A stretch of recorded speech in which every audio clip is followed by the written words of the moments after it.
um câncer para aprender alguma coisa? Aleluia. Ninguém, né? As coisas que as pessoas atribuem a Deus, se a gente fizesse com os nossos filhos, a gente seria preso. Aleluia. Qual é o pai daqui hoje, ou a mãe, que colocaria um câncer no cérebro do filho só para ensinar ele alguma coisa? Jesus chega a dizer: vós que sois maus, sabem dar boas coisas aos vossos filhos, quanto mais o meu Pai que está no céu. Amém? Então a gente não pode sacrificar o que a gente conhece de Deus por respostas que a gente não tem. As pessoas dizem: mas se Deus é bom assim, por que então que tem tanta doença no mundo? Por que tem tanta coisa? Eu me lembro que uma vez a gente estava conversando a respeito disso, e eu pedi para eles colocarem aqui um quadro do pintor Leonardo da Vinci, que é a Mona Lisa. Quem já ouviu falar da Mona Lisa? Pronto. Ela era Mona Lisa antes dela se converter. Depois que ela se converteu, ela passou a ser Mona Rica. Amém? Essa foi fraca, eu vou melhorar minhas piadas, pode deixar que eu Aí deixa ela lá, no tempo que ela não era crente ainda, ela é Mona Lisa, né? Estava dura ali, né? Então, a Mona Lisa. Quem pintou o quadro Mona Lisa foi Leonardo da Vinci. E aí, seria errôneo da nossa parte querer explicar Pablo Picasso, outro pintor, a partir do quadro de Leonardo da Vinci. Esse que é o problema de muita gente. Elas querem explicar a Deus a partir do quadro que o diabo pintou. É o diabo que pintou esse quadro de doença, de coisas ruins. É o diabo que fez essa arte. E agora as pessoas querem explicar a Deus a partir da obra de outro artista. Quem está comigo aqui? Então, mas eu vou ler mais texto, vamos lá. Tiago 1,17 diz assim: toda boa dádiva, todo dom perfeito, vem descendo lá do alto do Pai das luzes, onde não há sombra de mudança e nem variação. Então, Deus é bom em todo tempo Deus é bom. Basicamente é isso o texto. Onde toda boa dádiva, todo o dom perfeito vem descendo lá do alto do Pai das luzes, onde não há sombra de mudança e nem variação. Deus não muda, gente. Deus é imutável. Malaquias no capítulo 3 e no verso 6, a Bíblia diz assim: eu, o Senhor, não mudo. Então Deus, ele é constante. Não é que Deus era ruim no Velho Testamento e ele passou a ser bonzinho agora no Novo. Está comigo? Não, porque lá ele era pai, agora ele é vô, né? Faz essa ideia, né? Pai é mais duro e vô é mais mole. Não, não é isso. Deus é o mesmo Deus. Então, quando Tiago 1,17 diz: toda boa dádiva, todo dom perfeito vem descendo lá do Pai das luzes, onde não há sombra de mudança nem variação, o verso 16 diz algo interessante também. O verso 16 diz assim, ó: não vos enganeis. Aleluia, meus amados irmãos. Se o verso 16 diz: não vos enganeis, e depois diz: Deus é bom em todo tempo Deus é bom, é porque é possível pessoas estarem sendo enganadas a respeito desse assunto, questionando a bondade de Deus. Ele diz assim: gente, Deus é bom em todo tempo, Deus não muda não. A gente leu o Salmo 103, essa palavra que diz ali, ó, que ele é compassivo, longânimo e assaz benigno. Essa palavra assaz diz muito, abundante, bastante. Veja, João no capítulo 14, no verso 6, a gente vai ler do verso 6 ao 11, tá bom? Presta atenção nisso que é interessante. Olha só. Respondeu-lhe Jesus: eu sou o caminho, a verdade e a vida. Ninguém vem ao Pai senão por mim. Se vós me tivesseis conhecido, conheceríeis também o meu Pai. Desde agora, fala assim comigo, desde agora. Por que Jesus está dizendo isso? Desde agora o conheceis e o tendes visto. Daqui a pouco a gente já vai explicar isso. Jesus, quando disse, você vai entender melhor, quando Jesus disse desde agora o conheceis, é porque Jesus estava ali expressando exatamente como Deus é. Quando Jesus disse desde agora o conheceis, a gente vai entender pela palavra que Jesus estava dizendo para eles: olha para mim, agora vocês podem conhecer a Deus. Antes vocês não conheciam a Deus, mas desde agora vocês podem conhecer, porque vocês podem olhar para mim. Porque o livro de Hebreus, no capítulo 1 e no verso 3, chega a dizer que Jesus é a expressão exata de Deus. Pastor, eu quero conhecer a Deus. Então olha para Jesus. Se você quiser conhecer a Deus, você olha para a palavra, você olha para Jesus. A melhor maneira de conhecer a Deus é olhando para Ele. E Jesus, não é que Jesus tem fragmentos de Deus. A Bíblia diz que Jesus é a expressão exata. Então Deus é a exatidão, Jesus, perdão, é a exatidão de Deus na pessoa de Jesus. Se eu olhar para Jesus, eu vou saber como Deus é exatamente.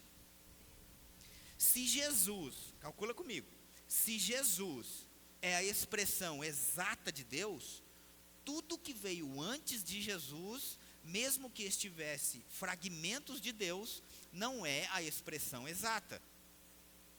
Está comigo? Quem está entendendo isso? Então Jesus é a expressão exata. Por isso que Jesus disse para eles assim: desde agora o conheceis e o tendes visto. Porque até então vocês não estavam nem vendo Deus, mas agora vocês estão vendo Deus em carne e osso. Não somente porque é um corpo físico, mas por causa das obras. Vamos continuar para a gente ver. Conheceis e tendes visto. Aí replicou-lhe Filipe: Senhor, mostra-nos o Pai, e isto nos basta. Disse-lhe Jesus: Filipe, há tanto tempo estou convosco e não me tens conhecido? Quem vê a mim, vê o Pai. Como dizes tu, mostra-nos o Pai? Não crês que eu estou no Pai e que o Pai está em mim? As palavras que eu vos digo, não as digo por mim mesmo, mas o Pai que permanece em mim, faz as suas obras. Credes que eu estou no Pai e o Pai em mim. Crede ao menos por causa das mesmas obras. Quando o Filipe então disse para ele: Jesus, mostra-nos o Pai. Aí Jesus disse: cara, faz tanto tempo que eu estou andando aqui com vocês, você vem falar para mim, mostra o Pai? Olha para mim, porque o que eu faço é o que o meu Pai faria. Eu só faço o que eu vejo meu Pai fazer. Quando você me vê, você está vendo o Pai. O livro de Hebreus 1, é bom a gente ler para que não fique só na minha cabeça não. Hebreus 1:3 diz assim, ó: Ele que é o resplendor da glória e a expressão exata do seu ser. Está falando da pessoa de Jesus. Então assim, gente, vamos lá. Se Jesus é a expressão exata de Deus, e as pessoas dizem que Deus coloca doença em alguém para ensinar, eu faço um desafio para você. Eu rasgo a minha Bíblia, se você trouxer para mim um versículo, só um para mim tá bom, que Jesus colocou uma doença em alguém para ensinar. Amém? Está comigo? Jesus é a expressão exata de Deus. E Jesus chega a dizer assim: eu só faço o que eu vejo o meu Pai fazer. E a gente vê Jesus andando por toda parte, ensinando e curando. Não existe nenhum texto que foi Jesus: rapaz, tive uma ideia, vou ensinar alguma coisa para aquele menino ali, vou colocar uma doença nele, aí depois eu curo ele para todo mundo saber o quanto poderoso eu sou. É como se você amasse o seu filho. Estou vendo criança pequena assim, ó, tem um ali, o outro ali no colo do Jô, tem ali, a Alice perto da, né, as meninas. Pensa, você aí, pai e mãe, eu duvido que você faria isso. Rapaz, eu tive uma ideia, eu gosto tanto do meu filho, eu vou pegar o braço dele e vou quebrar. Pef. Agora eu vou curar o braço dele só para ele saber que eu o amo. Quem está entendendo alguma coisa aqui? Veja, Jesus ele disse assim: Filipe, deixa eu te dizer uma coisa, cara, você precisa crer em Deus, porque eu sou a expressão exata de Deus. Então, porque eu andei com vocês e fiz essas obras, você não precisa agora ver o Pai, porque você já está vendo.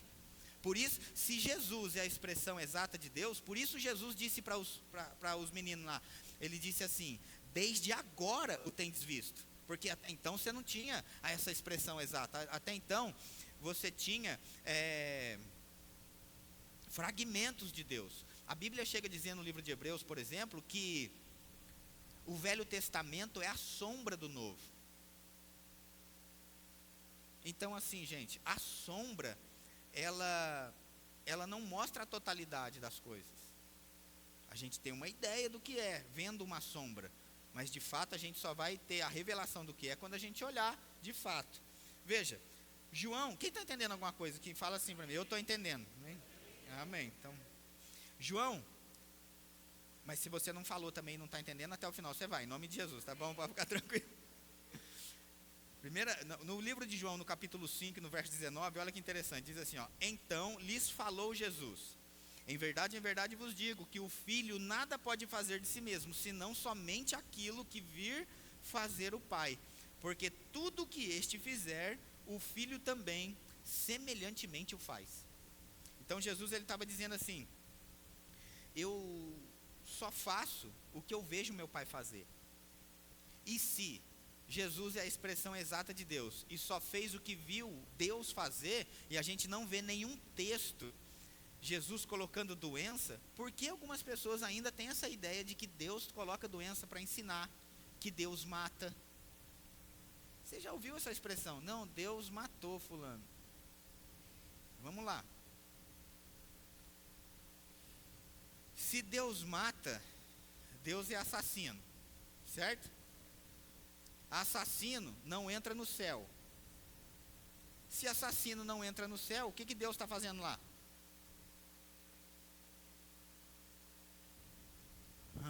Só para a gente pensar, tá bom? Vamos lá, outro texto. Jeremias 1. Deus disse assim para o profeta: viste bem, eu velo sobre a minha palavra para cumprir. Eu vou cumprir a minha palavra. Tem um texto de Salmos, deixa eu ver se eu anotei isso. Tem um texto de Salmos que diz que... Pronto, abre aí, olha que interessante. Salmo 138, o verso 2. Olha que interessante. Diz assim: prostrar-me-ei para o teu santo templo e louvarei o teu nome, por causa da tua misericórdia e da tua verdade, pois magnificaste acima de tudo o teu nome e a tua palavra. Então, o nome de Jesus, o nome de Deus e a palavra dele está acima até dele. Não, pastor, como assim a palavra está acima de Deus? Por isso que Deus disse para Jeremias: eu velo sobre a minha palavra para cumprir. Deus é um Deus de caráter. Quando ele disse algo, nem ele vai contra o que ele disse. Então, se ele disse lá nos 10 mandamentos, não matarás, ele mesmo, quando a ira dele vem, porque vontade com certeza tem, não fala para mim que não, porque a gente tem também, aleluia. Porque quem nunca teve vontade de esganar alguém, que atira aqui a primeira pedra. Amém? Até, vai gente, eu não estou no culto de casais não, mas eu poderia dizer, porque uma vez perguntaram assim para mim: pastor, você já teve vontade de separar? Eu falei: não, nunca, diante de Deus.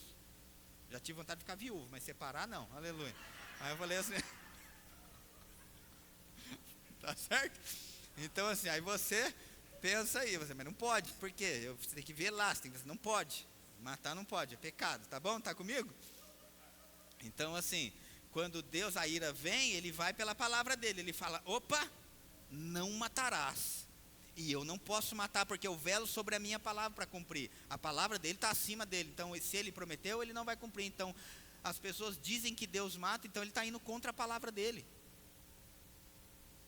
Quem está entendendo alguma coisa? Pelo amor de Deus, gente, fala assim, eu estou mesmo ensinando sobre o caráter de Deus. Se a gente aprender sobre o caráter de Deus, muita gente não recebe sobre justiça, muita gente não consegue receber os benefícios que Deus tem por não entender o caráter. A gente acabou de cantar aqui, as meninas do louvor estavam cantando aí: ainda que a figueira não floresça e não haja fruto na vide, todavia eu me alegrarei. O que é isso? Isso é reconhecer o caráter de Deus, porque Deus, independente das coisas ao meu redor, momentâneas, que são passíveis de mudança, ainda que não aconteceram, não significa que Deus não está se movendo a meu favor. Não é porque algumas coisas ainda não deram certo que a gente vai julgar e achar que Deus não é tão bom assim. Está comigo?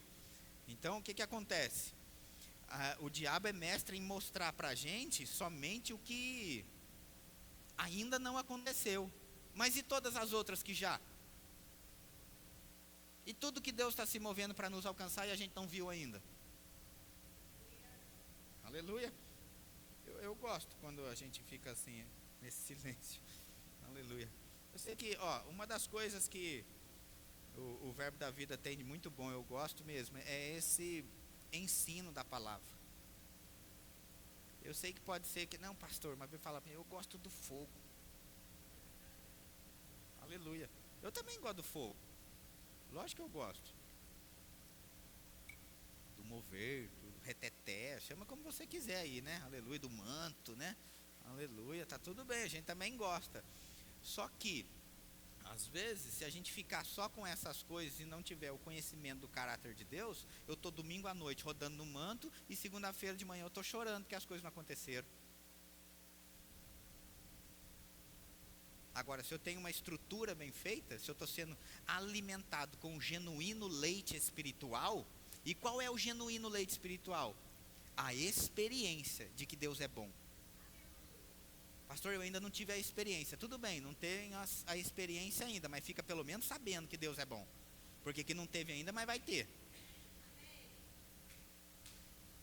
Esse é o genuíno leite espiritual. Porque pessoas às vezes questionam, eu não sei se Deus é tão bom assim. Não, está escrito na Bíblia que Deus manda uns espíritos malignos. Eu vou chegar lá para a gente ver isso. Olha que interessante. João, no capítulo 12 e o verso 49, Jesus disse assim: porque eu não tenho falado por mim mesmo, mas o Pai que me enviou, esse tem prescrito o que dizer e o que anunciar. Tem prescrito, tem dito. Então Deus disse para Jesus, rapaz, você vai descer lá, menino, mas por favor, faça direito. Você só vai pregar essas coisas, você só vai ensinar essas coisas. E aí Jesus passou por todo lugar, curando, abençoando, promovendo, enriquecendo.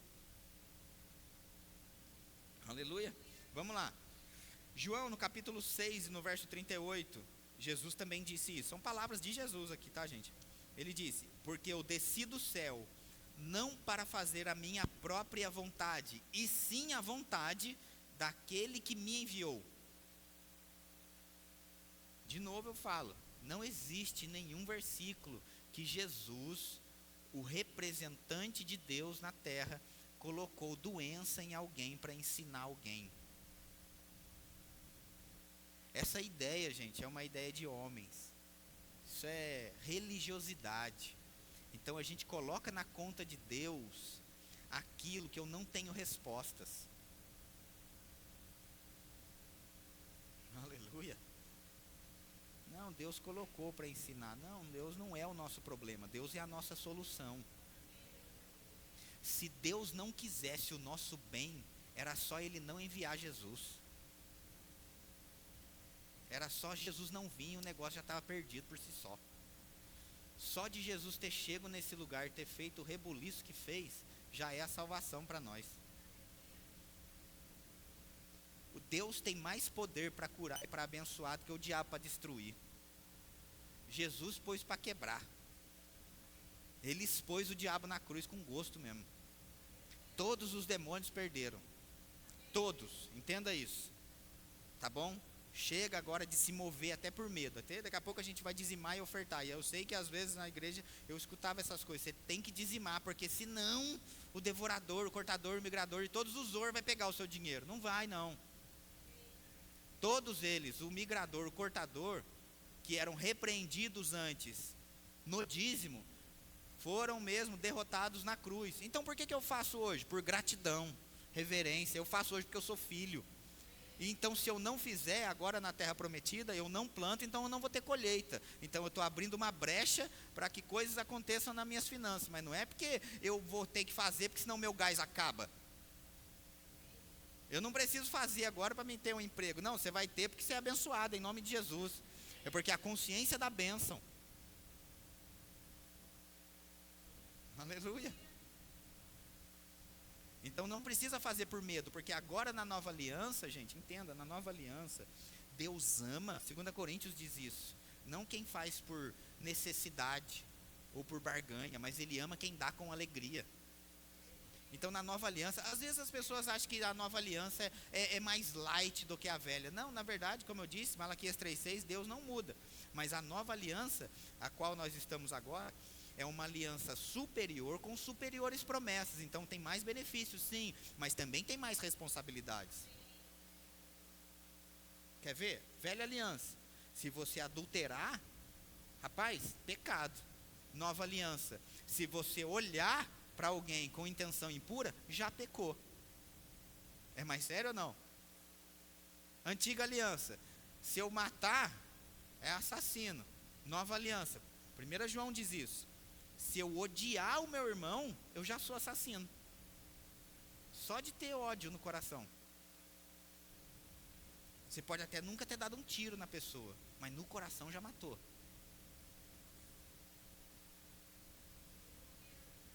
Aleluia. Bom, vou continuar aqui, porque eu vou dar uma palavra de alegria para vocês ficaram muito sérios agora. Vou fazer um curso de teologia básico agora, tá bom?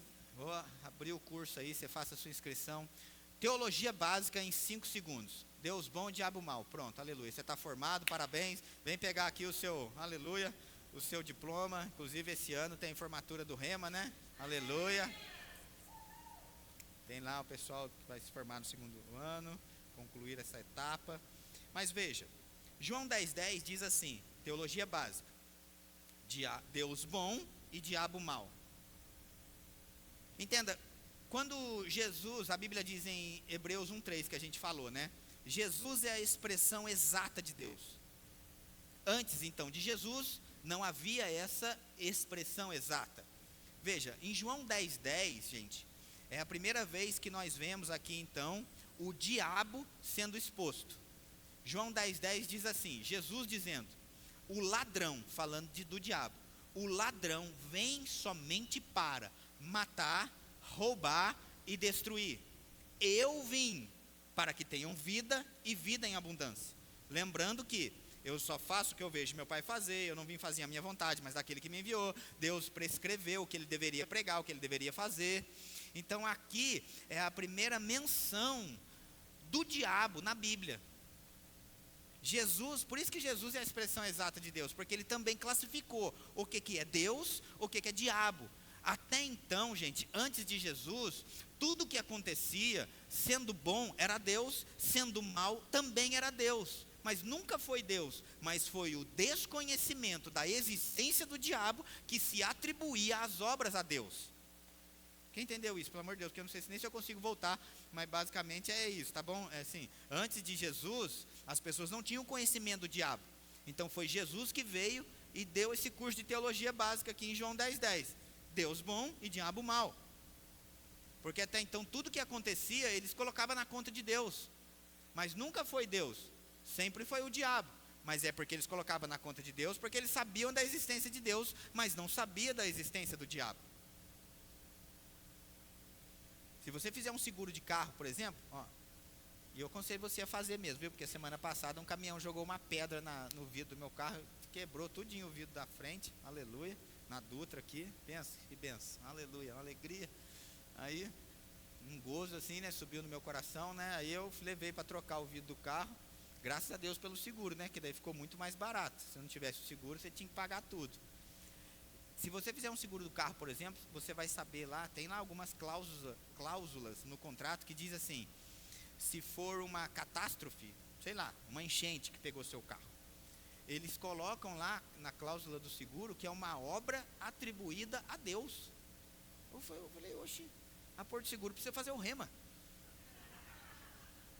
Ela não conhece o caráter de Deus. Ela olha e coloca esse tipo de coisa na conta de Deus, quando na verdade não é. Está comigo? Eu não tenho tempo para mostrar isso agora não, mas a gente pode ver o livro de Jó. Que tudo que Jó perdeu foi um raio lá que caiu e matou as vacas tudo de Jó. Por isso que quando der uma tempestade muito forte mesmo, a gente deve fazer como Jesus fez, repreender esse tipo de coisa. Ou você acha que essas tempestades que destelha, que estraga, que faz um monte de coisa, é Deus que manda? Vamos lá, ó, aleluia, corre aqui. Pode perder não. 1 João 1,5 diz assim, rapaz, eu vou ler desde o verso 1 de 1 João, é melhor. Aleluia.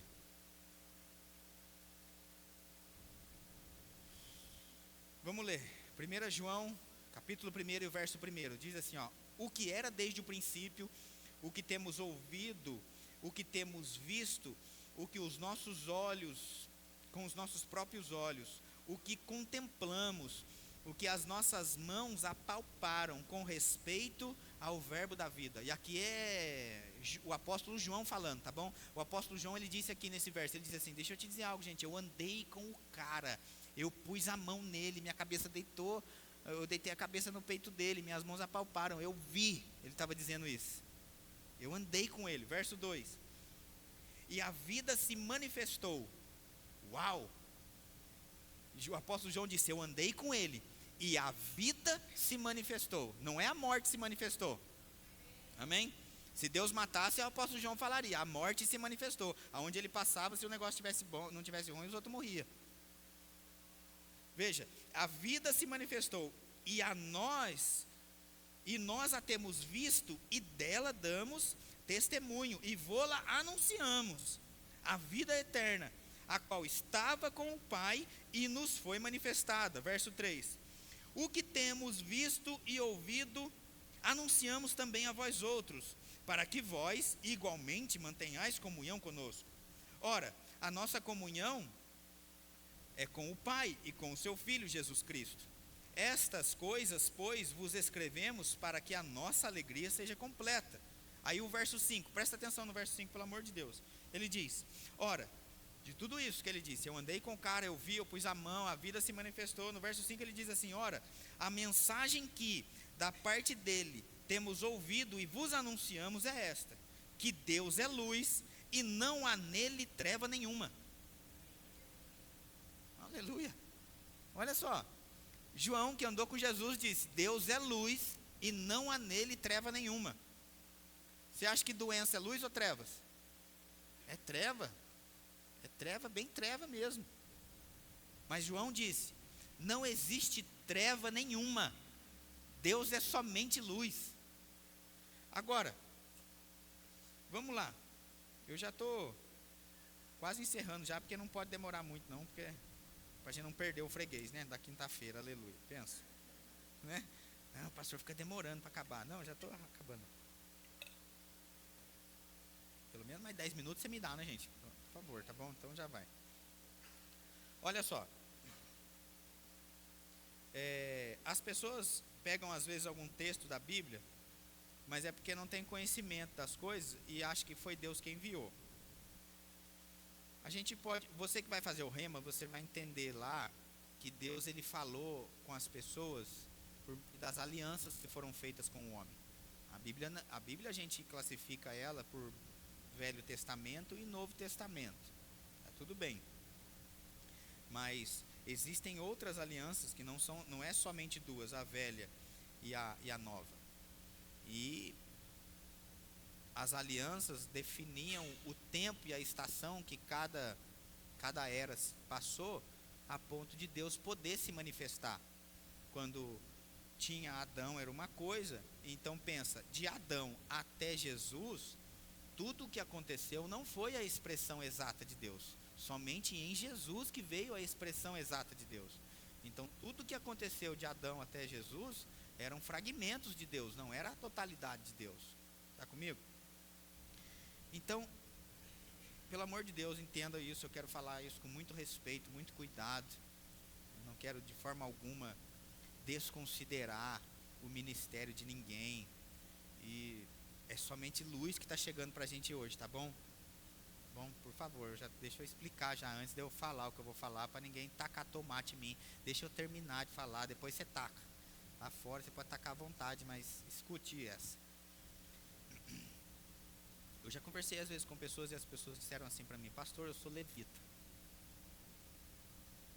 Ah, é? Que benção, aleluia, glória a Deus. Quem já ouviu essa expressão levita?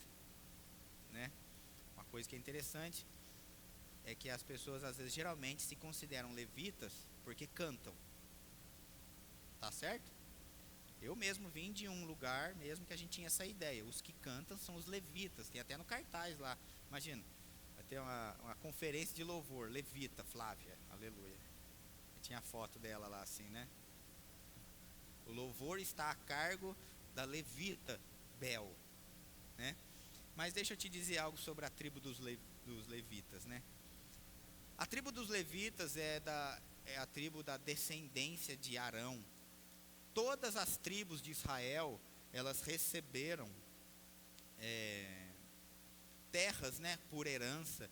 E a tribo de Levi é a única tribo que não recebeu nenhuma terra por herança. Ela recebeu o serviço. Olha que benção, né? A herança dele, aleluia. Quer ser sacerdote ainda? Aleluia. A herança sua é o serviço, viu? Assim, meu sonho é ser pastor, então sua herança é serviço. Porque pensa, a tribo de Levi não recebeu terra nenhuma ali, né? Ela recebeu o templo para cuidar.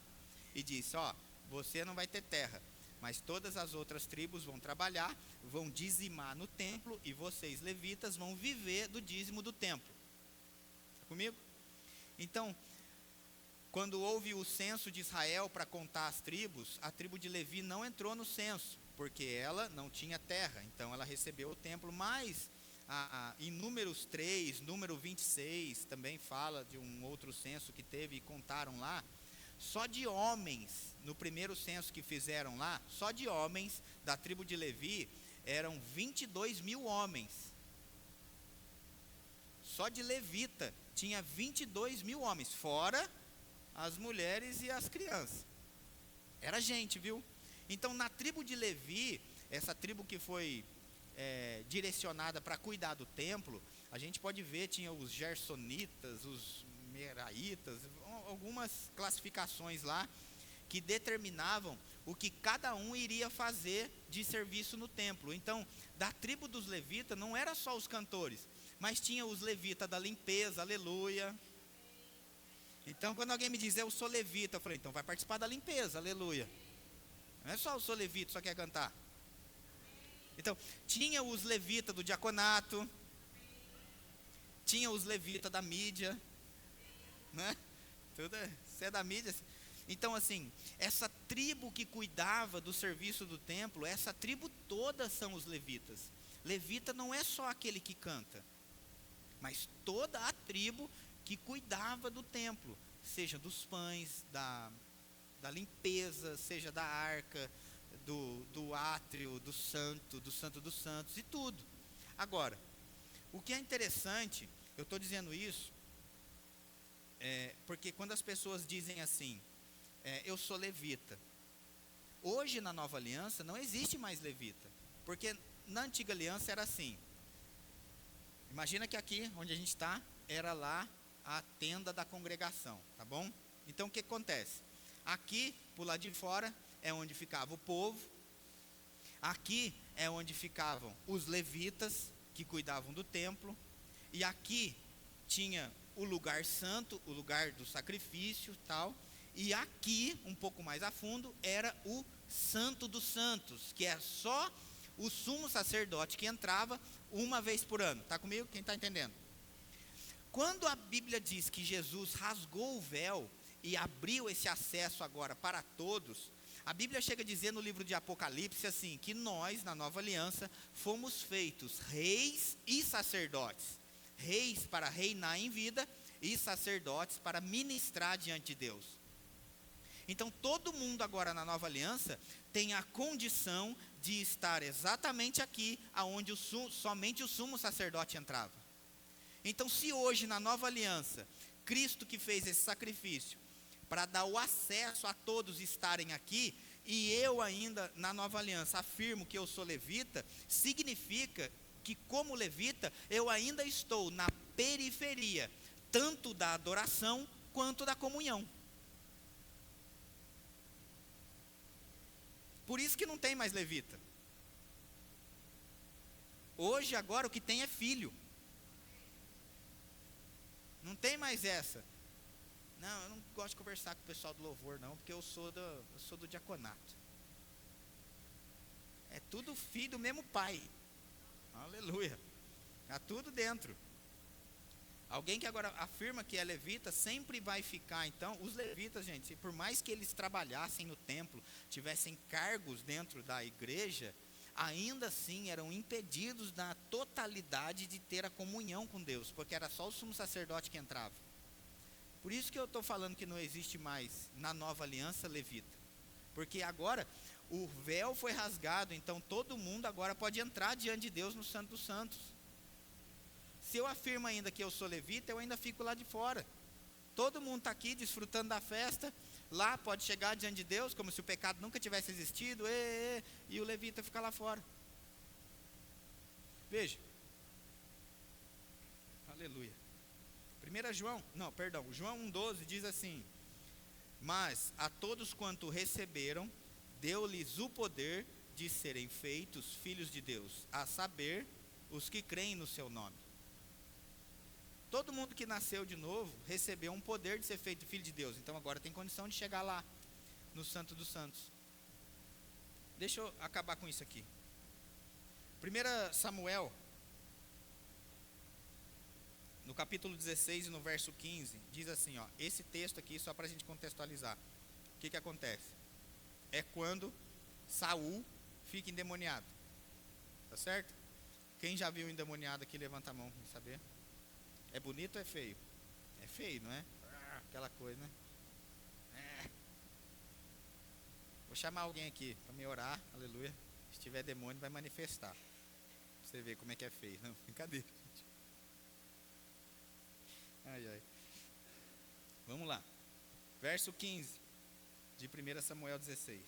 Então, os servos de Saul lhe disseram: eis que agora um espírito maligno enviado de Deus te atormenta. Está vendo, pastor? Está aí na Bíblia. Espírito maligno enviado de Deus. Olha aqui, está na Bíblia. Ó, espírito maligno enviado de Deus. Não está na Bíblia? Tá, mas deixa eu explicar algo. Então, os servos de Saul lhe disseram: eis que agora um espírito maligno enviado de Deus te atormenta. Quem disse isso? Foi Deus ou foi os servos? Foi os servos. Por que eles disseram um espírito maligno da parte de Deus está atormentando Saul? Pelo simples fato de que eles não conheciam Jesus, e a expressão exata de Deus está em Jesus. Então, antes de Jesus, tudo o que acontecia, seja bom, era Deus, seja ruim, também era atribuído a Deus. Aí a gente lê um texto desse, sem o conhecimento do caráter de Deus, sem saber quem era Deus, através de Jesus, a gente fica achando que foi Deus quem enviou. Veja, por que Deus, hoje está um culto de ensino mesmo, eu vejo quem está aprendendo alguma coisa aqui hoje. Assim. Veja, por que aconteceu isso no verso 15? Por causa do verso 13. Volta um pouquinho comigo, gente, o verso 13. O verso 13 é quando o profeta vai ungir Davi como rei. Tá certo? Ele está lá na casa de Davi, nem está lá no palácio. O profeta está lá na casa de Davi. E aí diz assim, o verso 13: tomou Samuel o chifre do azeite e o ungiu no meio dos seus irmãos. Eita glória, só aqui já tem bastante coisa. Se você quiser crescer na unção, é no meio dos seus irmãos que você cresce. Não, eu não vou na igreja mais porque eu não gosto dos meus irmãos. Então não vai crescer na unção. Porque a unção cresce no meio dos irmãos. Mas tudo bem, se deixa para a próxima. E ungiu no meio de seus irmãos. Daquele dia em diante, o Espírito do Senhor se apossou de Davi. Então Samuel se levantou e foi para Ramá. Verso 14. Tendo-se retirado de Saul o Espírito do Senhor, da parte deste um espírito maligno o atormentava. Por que o espírito maligno chegou até Saul? Porque o Espírito do Senhor saiu de Saul. Está comigo? E aí, por isso que no verso seguinte, os servos disseram: nossa, ele está endemoniado porque foi Deus que mandou. Mas não foi Deus que mandou. O fato de Deus ter se retirado dele, as trevas já tomou conta. Porque treva é ausência de luz. E João disse: nele não há treva nenhuma. Então todas as vezes que eu quiser, gente, pelo amor de Deus, aprenda isso. Isso eu aprendi no Rema, nunca mais eu vou esquecer. Pastor, então não vale de nada o Velho Testamento? Não, quem disse isso? Lógico que vale. O Velho Testamento a gente precisa dele, quantos princípios, quantas coisas tem lá. O livro de Gálatas chega a dizer no capítulo 3, no verso 13, que a gente foi resgatado da maldição da lei. E o verso 14 diz, para que a bênção de Abraão chegasse até nós, os gentios, por meio de Jesus Cristo. Então não serve para nada tudo aquilo? Se não servisse para nada, a bênção de Abraão não chegaria até nós em Jesus. Está comigo? Então é claro que serve. Agora, o que eu tenho que fazer então? Todas as vezes que eu for ler o Velho Testamento, eu preciso ter os óculos do Novo. Eu conheço Jesus. Eu sei então o caráter de Deus e como Deus é. Então agora, quando eu for ler o Velho Testamento, eu coloco os óculos de Jesus e a partir disso agora eu leio.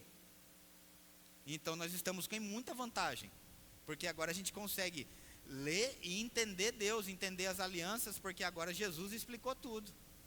Quero chamar o grupo de louvor para cá, por favor. Aleluia. Quem entendeu alguma coisa hoje aqui, gente? Diz assim, ó, o livro de Gálatas no capítulo 4 e no verso 7, diz assim, ó, de sorte que já não és escravo, porém filho, e sendo filho, também herdeiro por Deus. A condição de escravidão já não existe mais para nós. Hoje nós estamos na condição agora de filho. Acabou esse negócio de ser escravo, acabou esse negócio de ficar doente, acabou esse negócio agora de a gente atribuir a Deus o que nunca foi Deus que fez. Então amanhã na prova é 10, tá bom, Leila? Aleluia. Você sabe que Deus é bom. Se tiver uma pergunta lá, eu vou te dizer, gente. Você que nem vai fazer a prova amanhã, mas se eu der a prova lá, que vai cair aqui para você acerta. Você não vai errar mais, em nome de Jesus. Nunca mais você vai conseguir ouvir alguém dizer que foi Deus que está colocando uma doença em alguém para ensinar. Porque agora a gente conhece o caráter do nosso Deus. A gente sabe que Deus é bom, em todo tempo Deus é bom. Sem a compreensão dessas coisas, gente, a gente vira um crente fraco. Por isso que Pedro disse, genuíno leite espiritual, se é que já tem a experiência de que o Senhor é bondoso. Eu oro mesmo para que a gente não venha ter somente o conhecimento de que Deus é bom, mas a experiência de que Deus é bom. Salmo 34, o verso 8, você pode ficar de pé, por favor? Aleluia. Salmo 34, o verso 8 diz assim, ó, provai e vede que o Senhor é bom. Bem-aventurado o homem que nele se refugia. O Salmo diz, prove e veja, aleluia. Não fique só na esfera de saber, mas de desfrutar. De novo eu falo e repito, por isso que a gente tem dito, se você pensa que não vai dar certo na vida, você está na igreja errada. Porque você entrou nesse lugar aqui para conhecer o caráter de Deus. E a gente não vai mais sacrificar no altar da dúvida as respostas que a gente não tem, toda a bondade de Deus, só porque algumas coisas eu não sei ainda. Então o que a gente vai fazer? A gente vai cantar, a gente vai se alegrar. Por quê? Porque eu não vivo mais pelas coisas que eu vejo, mas eu vivo por coisas que eu creio. Agora eu sou filho, eu não sou mais escravo. Por isso 2 Coríntios 5,17 diz que aquele que está em Cristo é nova criatura, as coisas antigas passaram e tudo se fez novo. Agora eu tenho uma nova vida para viver. Agora eu posso confiar em Deus. 1 João 5,14 chega a dizer assim também, esta é a confiança que temos para com Ele, que se pedimos alguma coisa segundo a sua vontade, sabemos que Ele nos ouve, sabemos também que Ele vai atender aos pedidos que temos feito. Uau, que coisa boa! Não só saber que Deus está ouvindo, mas saber que existe uma disponibilidade do céu para atender o meu pedido.